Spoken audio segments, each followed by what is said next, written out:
She always loved that moment. The first snow of winter, falling in slow spirals onto the rooftop, while her father hummed and built a fire in the corner of their cabin. A blanket wrapped around her shoulders, a chipped mug of cocoa warming her hands, and a smile from across the room that seemed to promise, "You're safe now."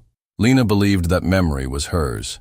She could describe every detail: the smell of burning cedar, the scratch of wool on her skin, the way the light hit the frost on the window. For years, it was her anchor, her origin, until the letter arrived. A plain envelope, no return address. Inside it, a single sentence. "Your happiest memory was manufactured by us." At first, she thought it was a prank, a cruel joke from someone who knew her therapy history. But the seal on the paper was real. Eidolon Corp. The same company that had erased her trauma a decade earlier. Or so she'd been told. If even her joy was synthetic, what else had they hidden? If you've ever wondered whether your best memory was truly yours, or simply what you needed to survive, don't scroll away. Subscribe to The Feelprint for stories that blur the lines between memory, identity, and invention. And share this with someone still living in the past. They might not know it was edited. Now, back to Lena's story. She wasn't supposed to remember anything from before the procedure. No faces, no names, no snow. But lately, one image kept clawing through the static. A girl, barefoot, running down a hospital hallway, and a voice whispering, "It was never your choice." Lena sat on the edge of her bed, staring at the letter. It hadn't moved. It hadn't changed. But something inside her had. She hadn't cried. She hadn't screamed. Instead, a stillness had settled over her like fog, too dense to see through, too quiet to ignore. The Eidolon seal shimmered faintly under the yellow light of her desk lamp, official, metallic, and sterile. It was the same company that had promised her peace a decade ago after the car crash. She had been 17, bloodied, orphaned, and empty. They offered a solution. Not healing, just absence. The absence of pain, of guilt, of memory. She had accepted before finishing the contract. At that age, the desire to forget felt more urgent than the right to understand. The letter in her hand rewrote everything.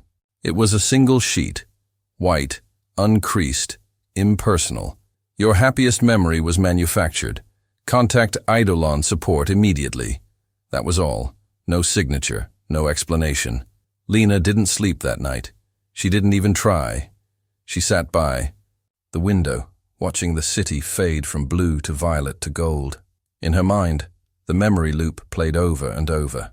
The cabin, the snow, the firelight, her father's voice, his smile. She had clung to that scene like a prayer, and now it was contaminated. At dawn, she retrieved the old console from beneath her bed, the first-generation Eidolon core, the one used during her initial therapy. It was heavier than she remembered. Dust clung to its edges. Her fingers hesitated.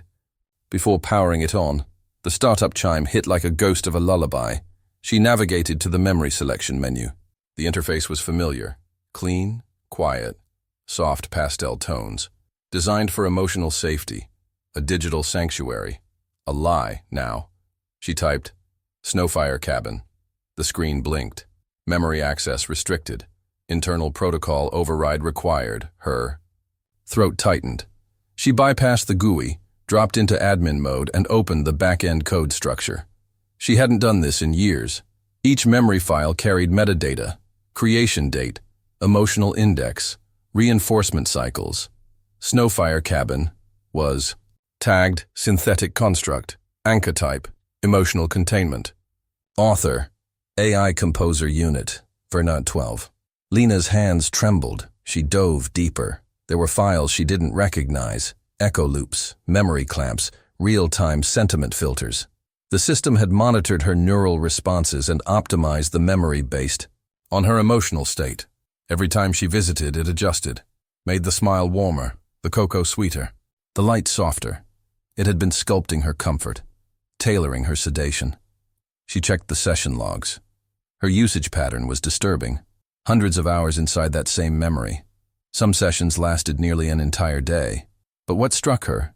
Most was the timestamp of the first entry, April 17th, 10:14 a.m.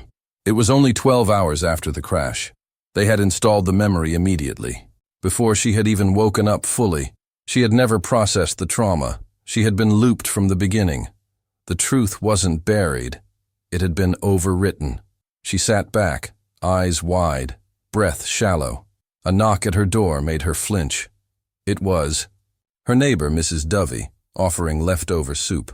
Lena declined, trying to smile, but the corners of her mouth refused to lift. After closing the door, she looked around her apartment. Sparse furniture, neutral colors, no photos.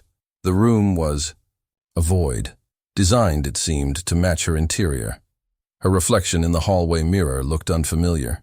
Eyes too wide, lips too pale, skin too still. She returned to the console and opened the trace log. One log caught her attention. Session 204, emotional spike. Memory reinforcement applied.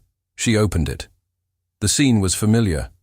Her father at the AA fireplace. But there was something off. His movements were too smooth. His words too scripted. She noticed it now, because the illusion had been pierced. His voice said, "You're safe now." But this time, she heard what lay beneath it. "You're trapped here." The next morning, Lena walked into Eidolon's corporate headquarters. Glass and metal. Reflective, imposing. A building that refused to let the world in. She was greeted by an AI receptionist. "I'm here about a corrupted memory," she said. The bot tilted its head. "Session ID?" She held up the letter. The bot's expression changed subtly. Its eyes glitched. Just a flicker. "Please wait." She was escorted to a consultation room by a technician in gray. "Miss Arlen," he said, voice smooth as glass. "What seems to be the problem? I want access to the original memory, before the overlay. There is no original, only the therapeutic construct." She slapped the letter onto the table. The technician blinked, then silently opened a panel on the wall. A terminal emerged. "Then let's confirm the anomaly." Lena sat. The scan began. Neural overlays lit the screen like constellations. Memory. Clusters pulsed in real time, and then an alert. Core memory conflict detected. The technician's face shifted. "This shouldn't be possible." "But it is," Lena said coldly. The console displayed two timelines, one with Snowfire cabin, and one, fragmented, dark, locked. "Can you open it?" she asked. "No, not without higher clearance." "Then tell me who can." He hesitated, then handed her a name. Dr. Vale, Internal Restoration Division. The file was redacted, but the appointment scheduler wasn't, and Lena had already chosen. She would remember, even if it broke her. Lena didn't sleep the next night either. Something about knowing the truth had only sharpened her questions. The anger didn't settle. It expanded. The more she tried to relax, the more she felt the system tugging at the edges of her awareness. Like Eidolon didn't just exist inside a device anymore. It had rooted itself in her thinking. The letter had been a fracture, but the knowledge was a landslide. She dreamed of snow, but it was bloodied, melted, a fire that wouldn't start. And the smile, her father's smile, was smeared like ink in rain. She woke up gasping. There was no comfort anymore, just noise. Lena returned to Eidolon HQ unannounced. The receptionist recognized her and didn't ask questions this time. A technician appeared within minutes. "We weren't expecting you back so soon. I wasn't planning on coming," she said. "But I need access to the pre-loop files. Full access." "That's not something we typically..." "Then escalate." She was escorted into a smaller room this time. Not one with the soft colors and calming music. This one was sterile, monitored, real. A second technician arrived, older, sharper. "Miss Arlen, I'm Dr. Seelan. I oversee loop integrity and internal audit. You've been flagged for emotional destabilization." "Is that what you call uncovering the truth?" He didn't flinch. "We call it risk management. The memories you're trying to unlock are under emotional quarantine. I want to lift it." "You can't." "Why?" He paused. "Because you put it there." Lena blinked. "That's impossible. You were given full conscious override access during the original loop construction. Your trauma was so severe, Eidolon couldn't build around it. So you did. That makes no sense. You gave us a signature, a failsafe. You programmed it yourself. If the memory threatened your emotional equilibrium, it would lock. You even left yourself a message. He tapped the screen. The file opened. Her own voice played, soft, raw, shaking. If I ever come back here, remind me why I stayed away. The clip ended. Lena stared at the console like it had slapped her. She didn't remember recording that, didn't remember the signature, but it was her voice. It was part of a cognitive displacement strategy, Seelan added. The idea was that a future version of yourself might be ready when the present wasn't. But now the two are conflicting. And that means that the system is preparing for collapse. What kind of collapse? Psychic regression, identity rupture, possibly neuro-instability. Lena laughed bitterly. So you're saying if I dig too deep, I might lose myself? Yes. And you expect that warning to stop me? Seelan's face was unreadable. No. I expect it to slow you down long enough for us to stabilize the loop. I already destroyed the loop. Did you? Lena hesitated. He continued. You removed it from your account. But not from your subconscious. The loop left a trail. Neural grooves. Repetition-based reinforcement. The memory is still part of your architecture. You can't delete belief. Then what am I supposed to do? Rebuild. With what? Seelan's voice softened. With the truth. She left the office in silence.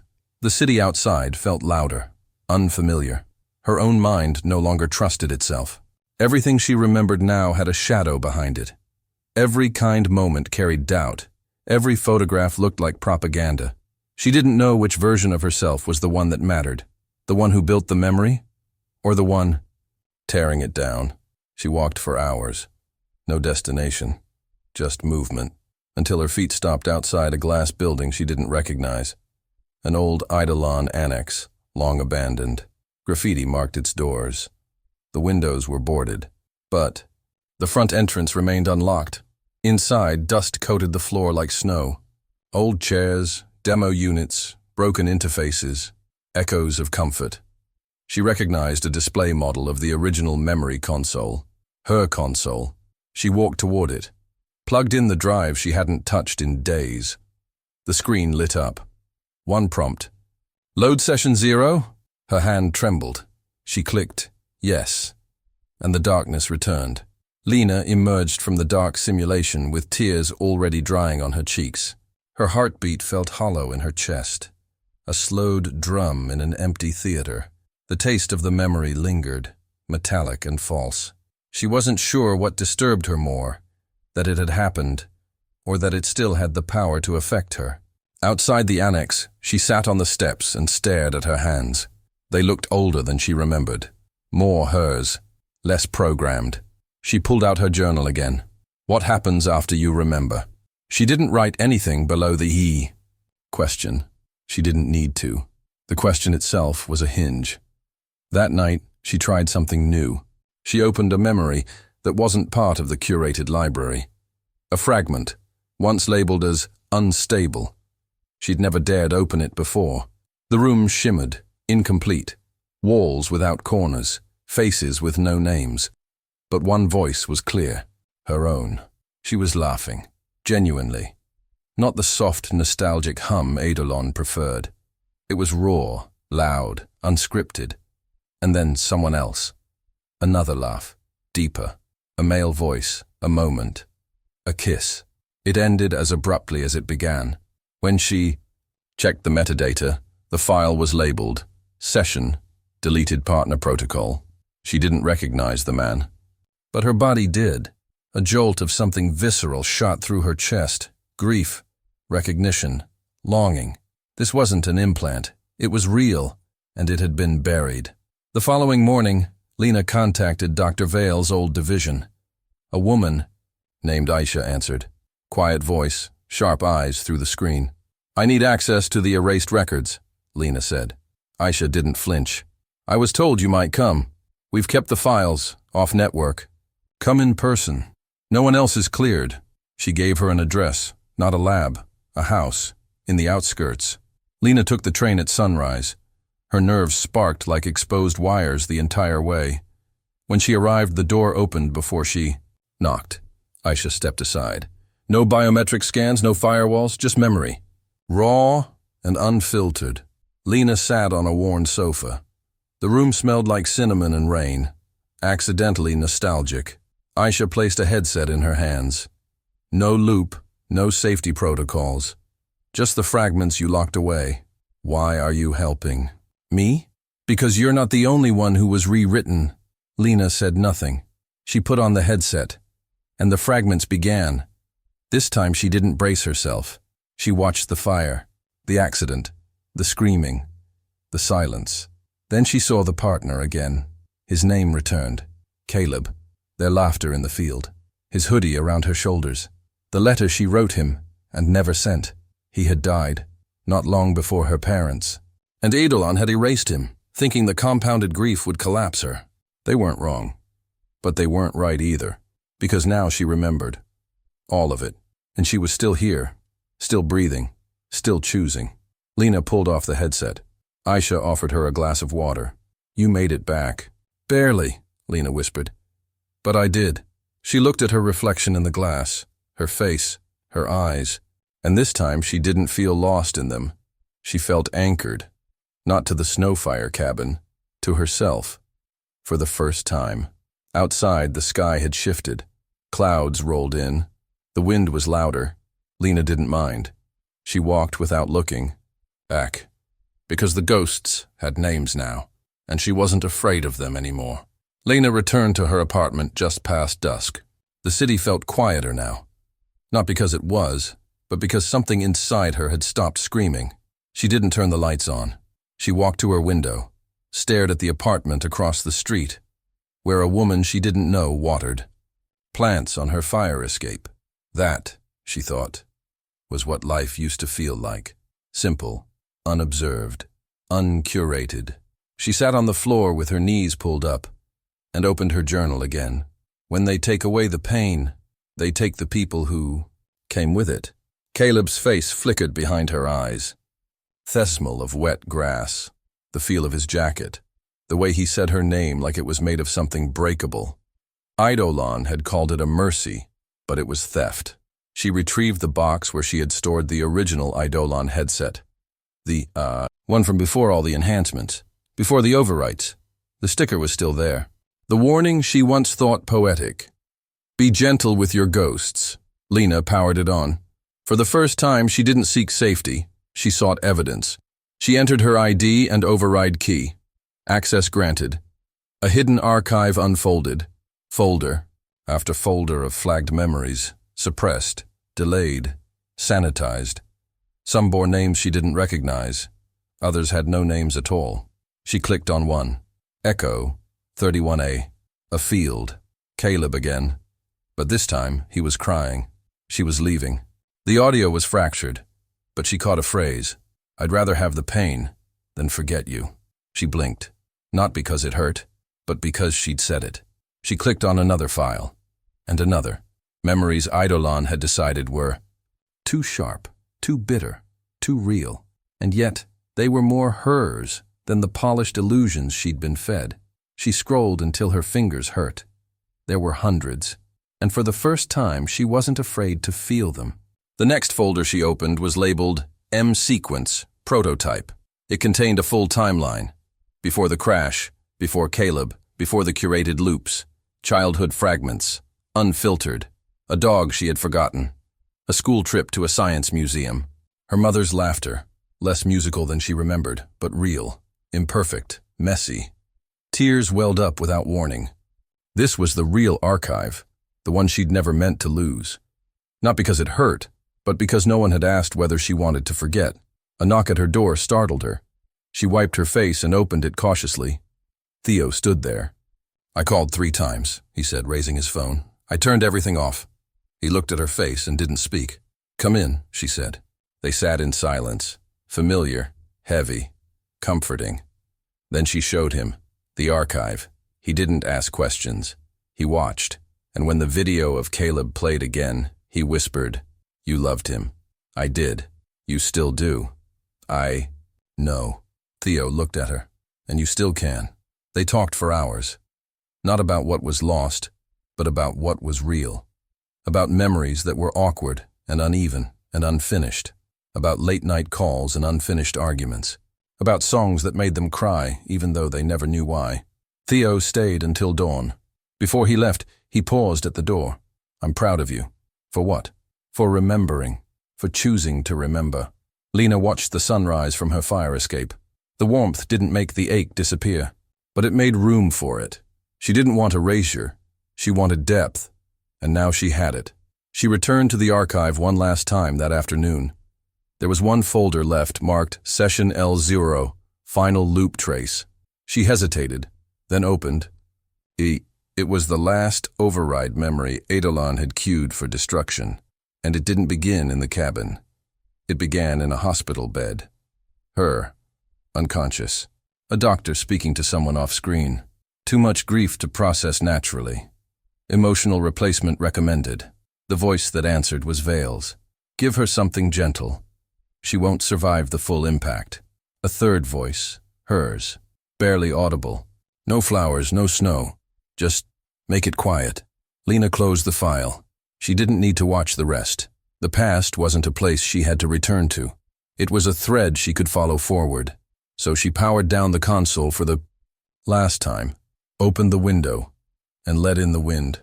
That night, she wrote in her journal, "Pain doesn't mean something's broken.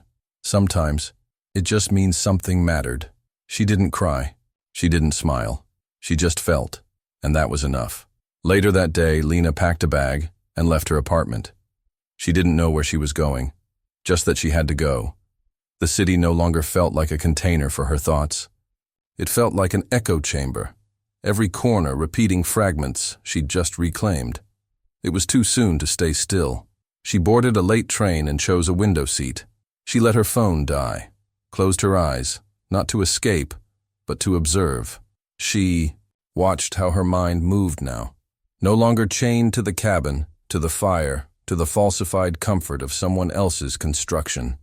Instead, it moved through jagged things. The way Caleb had smelled after running, her father's half-finished apologies, the look in her mother's eyes the day she said nothing at all. These weren't loops, they were scars, and she didn't want them erased.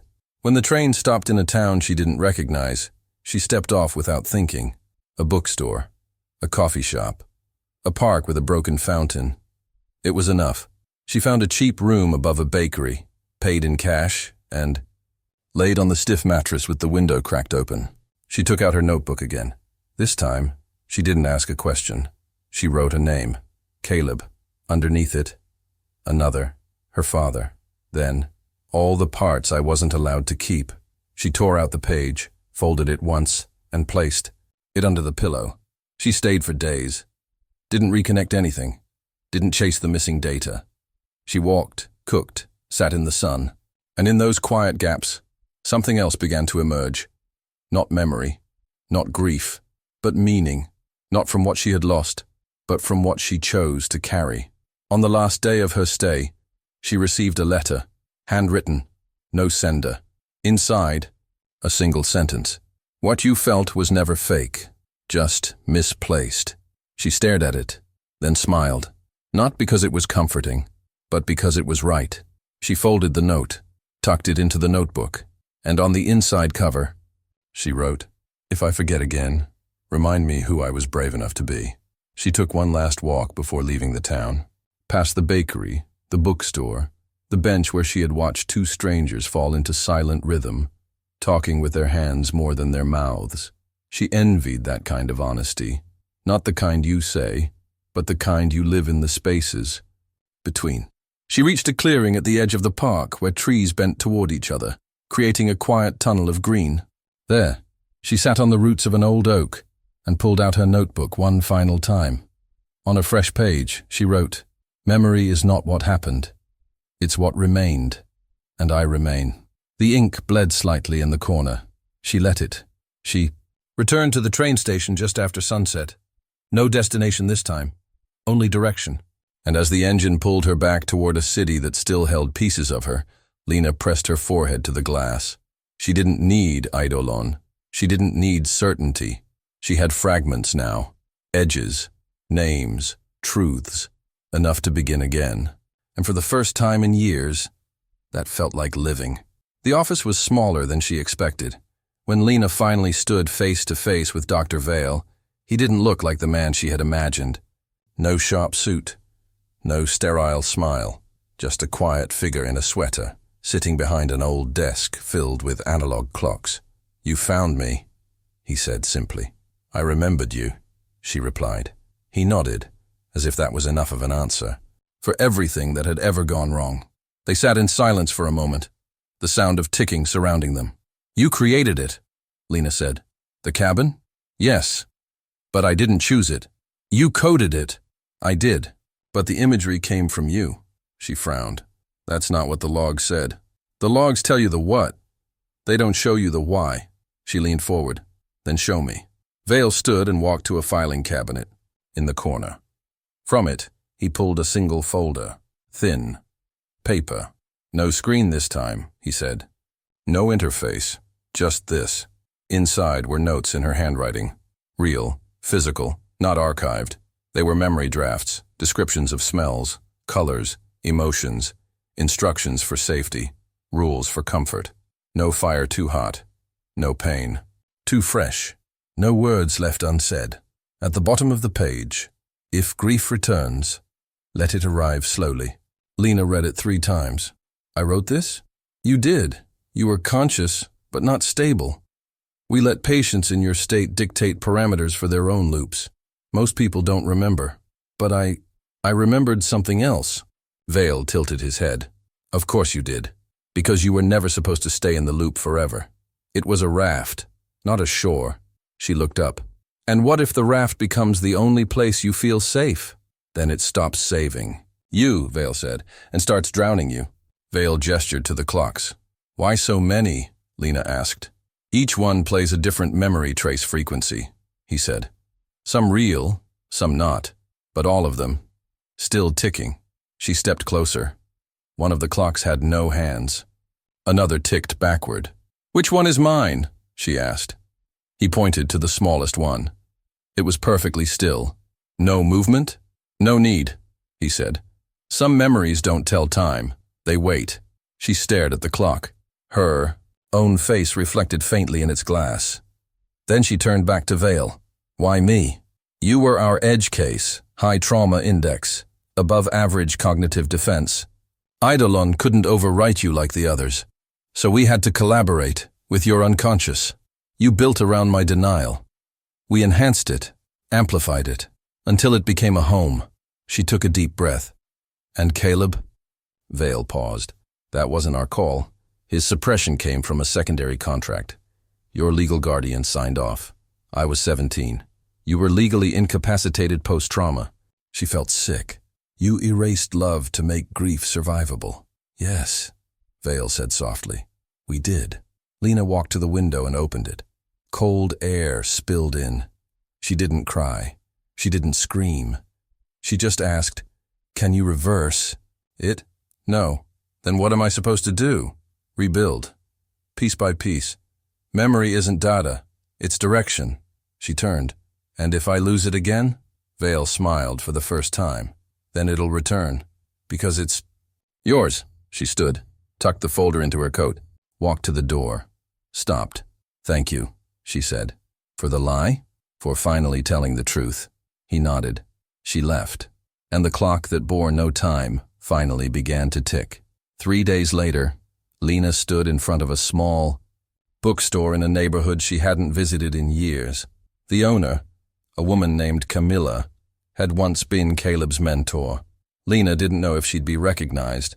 She didn't care. Inside, the shop smelled of old paper and lavender oil. Camilla looked up from behind the counter. Her face aged, but kind. "Lena?" She nodded. "I wasn't sure you'd come back." "I wasn't sure I remembered how to find this place." Camilla walked around the counter and hugged her. "You look like someone who remembered too much." They sat in the back, near a radiator and 2 mugs of bitter coffee. "I wanted to ask you about Caleb." Camilla didn't flinch. "I thought you might. I still keep his books here." She handed Lena a worn paperback with dog-eared pages. Inside, Caleb's name, scribbled with a note. For Lena, to remember who you are when the world tries to erase it. Lena ran her fingers over the ink. I forgot him. No, Camilla said. You were made to forget. That's different. They talked for hours. Camilla told stories Lena hadn't heard before. About the poem Caleb once read at a reading that made half the room cry. About how he hated black coffee but drank it to look older. About the letter he left for Lena that she never got to read. Camilla pulled it from a drawer. You should have this. Lena opened it slowly. The handwriting was jagged, rushed. But the message was clear. If they ever take me from you, fight your way back. Not for me, for us. That night, Lena didn't sleep. She laid on the floor of her apartment, the letter on her chest, the clocks in her mind all ticking again. Each one a memory, a sound, a loss, a choice, and somewhere in the dark, a beginning. The next morning, Lena visited a print shop. She brought with her a flash drive, restored fragments she had extracted from the Eidolon console, the ones that hadn't degraded. Images, logs, handwritten drafts, pieces of her that once lived in code. She asked the clerk to print them, all. When the stack came out, dozens of pages thick, she didn't read through them. She just held them. Then, she went to the library and requested access to the local archive room. It took time, but eventually, she pinned each page onto the corkboard wall meant for community memory projects. She labeled it, unerased. Below it, AI's handwritten message. For the ones we weren't allowed to grieve. For the moments we didn't get to keep. For those who choose remembering over comfort. Some people watched, others just passed by. But one woman stopped, read the entire message, then, slowly, left a photo of her own. A boy in a hospital gown. No name, no date, but a memory. And that was enough. That night, Lena lit a single candle and opened her journal. She wrote, I was edited, modified, protected from myself, but I survived the script. I found the noise under the silence, the glitch beneath the warmth, the truth beneath the version I paid to believe. She tore out the page, left it on the windowsill, in case the wind wanted to carry it, because some memories weren't meant to be stored. They were meant to be released. Before going to bed, Lena placed the last photo on the wall. It wasn't one she'd printed.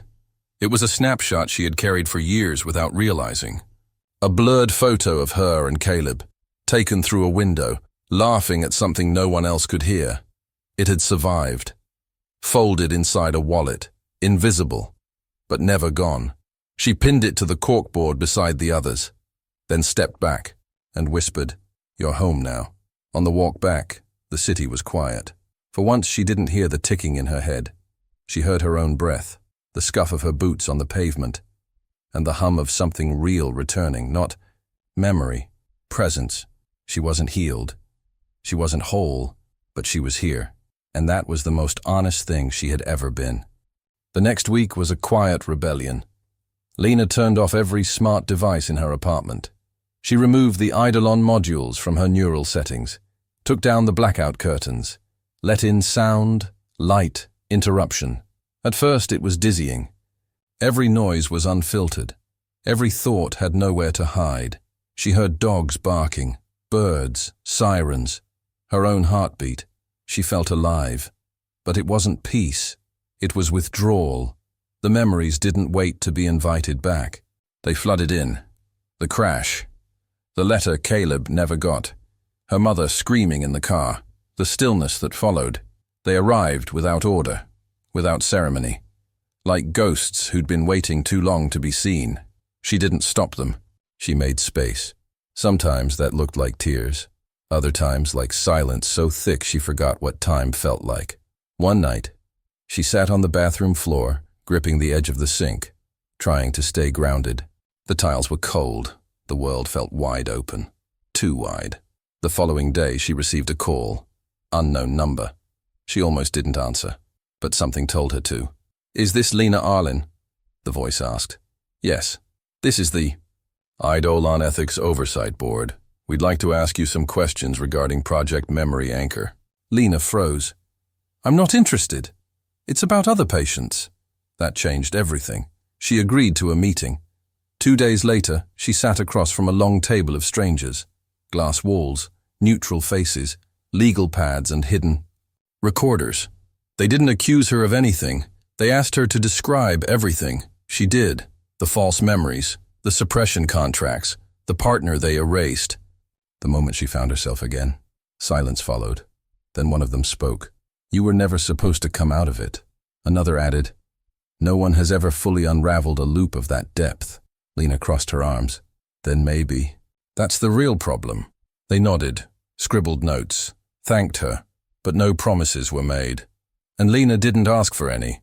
She walked out of the building and didn't look back, because it wasn't closure she wanted.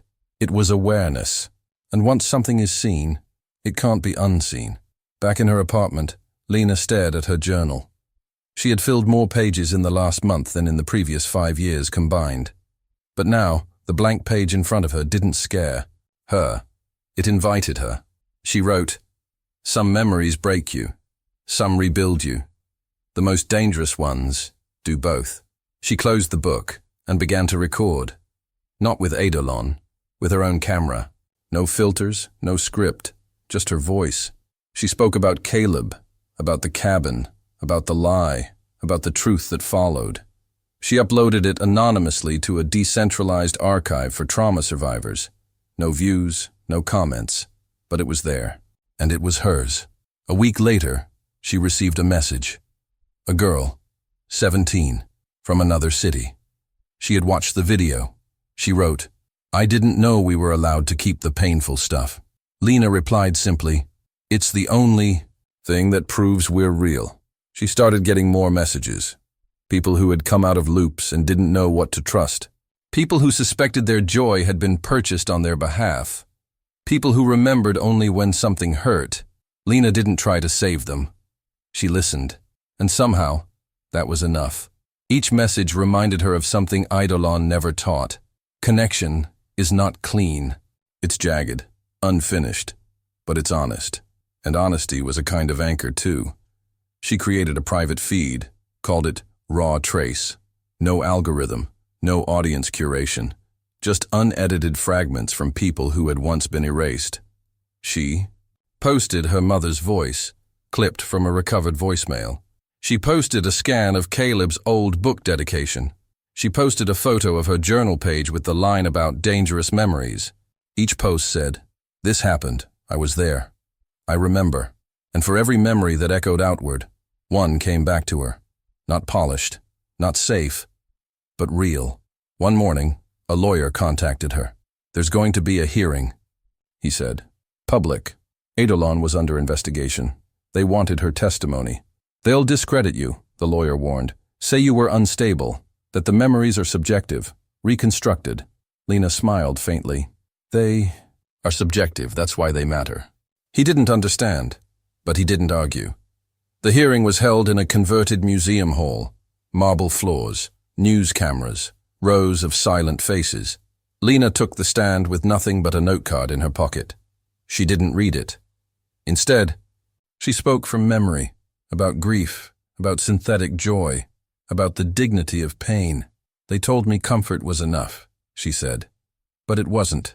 It never will be." She paused, then added, "We are not machines to be optimized. We are stories, and stories need all their pages, even the ones that hurt." The room didn't applaud. It just breathed, quietly, deeply. And for the first time, Lena felt heard, not because of what was fixed, but because of what she had chosen to carry, broken and all. After the hearing, she sat on the museum steps and opened her journal. She wrote, "Healing is not erasing, it's remembering without disappearing." Then underneath, "This is my truth. This is my anchor. This is how I survive." She closed the book, looked at the sky, and whispered Caleb's name, not because she missed him, but because she remembered him, fully, finally, freely. The next weekend, Lena traveled back to the site of the crash. She hadn't been there since the day it happened. The road was different now, wider, paved, guarded by new rails. But the curve still bent the same way. She stood at the edge of the shoulder where the car had gone off. There was no plaque, no flowers, no evidence that something irreversible had occurred. So she made one. From her coat, she pulled a page. From her journal. It read, "Here, something ended, and here, something else began." She weighed it down with a stone and placed a single candle beside it. Not lit, just waiting. She stayed there until dark, not to mourn, but to witness. And as the wind picked up and the sky deepened, she spoke 3 names into the air, her mother, her father, and Caleb, not as ghosts, as people, as memory, as truth. Then she walked away, lighter, not because the weight was gone, but because she was finally carrying it herself. On the ride back, Lena kept the window cracked just enough for the air to move through her hair. She let the road blur, not because she wanted to forget, but because she was learning how to see differently. She no longer searched for signs of what was taken. She looked instead for the things that remained. The curve of a hill, the laughter of strangers on the bus, the warmth of a jacket she hadn't worn since she was 17. Everything she'd once believed was gone was somehow still here, changed, but here. She took out her notebook one last time that day and wrote a single line. What they erased, I rewrote. She looked at it, smiled, and for the first time, closed the book without needing to add anything else. And maybe, just maybe, that was enough to begin again. Time passed, not in loops, in lines, rough, uneven lines, the kind that didn't make perfect circles, but imperfect stories. Lena didn't become famous. She didn't start a movement. She just kept remembering and helping others do the same. Raw Trace became more than a feed. It became a library, a place people visited not to be healed, but to feel. Every upload carried the same message. I am real. I am still here. People began submitting from all over the world. Memories once deemed irrelevant, unstable, or unverified. A girl posting. The last voicemail from her grandmother. A man uploading the scent profile of his childhood kitchen. A non-binary teen sharing a handwritten letter never sent to their father. None of it was clean. All of it was true. And that truth did more than Eidolon ever could. It connected. It comforted. It allowed grief to exist without being pathologized, and joy to return without being simulated. One afternoon, Lena visited a university where she'd been invited to speak. The hall was small, no lights, just folding chairs and young faces. She didn't use slides. She told them a story, about a cabin that never existed, about a boy who had, about how the mind doesn't need perfect memories to heal. It just needs permission to feel them. When she finished, someone asked, "Would you go back and undo what they did?" She thought for a long time, then said, "No, because the truth I found was mine, and I wouldn't trade that for comfort ever again." There was silence. Then someone else stood up and told their story. Then another, and another, not because it was planned, but because remembering is contagious. After the talk, Lena stayed behind to gather her things. One student approached her, nervous, holding something, a photograph. I think this was yours," the student said. "It was in one of the early Raw Trace folders. No name, just a date, but it looks like you." Lena took the photo. It was her, 16, laughing, holding Caleb's hand. She hadn't seen it in years. She didn't remember uploading it. Maybe someone else had saved it. Maybe memory was bigger than any one mind. She smiled. "Thank you," she said. Later that week, she returned to the tree at the edge of the park, the one she had written under. Before all of it began, the bark still held her old initials. But now, she added something beside them. Not a new carving, just a line of ink pressed to the trunk with care. "This is where I remembered who I was." She sat there for a long time, not thinking, just being. And when the wind picked up, she whispered, something that wasn't a goodbye. It was a continuation, because she knew now. Memory wasn't about holding on. It was about knowing when to let go, and still remain whole. In the months that followed, Raw Trace grew beyond what Lena imagined. It wasn't viral. It was quiet, but it was steady. Teachers began using it in empathy workshops, hospitals in trauma recovery programs, families sharing private archives with each other for the first time in decades. Each story that arrived added a thread to the tapestry. Some were joyful, some were shattered, most were incomplete, but all of them were proof that people exist in what they remember and in what they choose to pass on. Lena eventually published a book, not a memoir, a collection of memories from raw trace. She titled it, Fragments We Survive. The last page was blank, deliberately, because healing, she realized, doesn't end with answers. It ends with space for the next voice, for the next name, for the next scar that someone chooses not to erase. On the anniversary of the day she first opened the Snowfire cabin file, she returned to the archive she had created, not to relive it, but to leave something behind. She uploaded a video. No edits, no intro, just her, sitting by the same window as before. I used to think my story ended when the truth arrived, she said. But I was wrong. The truth isn't the end. It's the invitation. She didn't say more. She didn't need to. The file name was one word. Remember. Years later, a documentary was made. Not about Eidolon, about raw trace, about the people who chose to feel, to tell, to remember. Lena appeared only briefly, an old interview clip. She sat in front of a shelf of notebooks. I don't think memory is supposed to be clean, she said. If it is, we've probably edited out the parts that made us. The screen faded to black. Then cut to hundreds of faces, people holding signs, reading from journals, touching objects that once held pain, now turned into relics of resilience. The voiceover said, "We're not just what we remember, we're what we choose not to forget."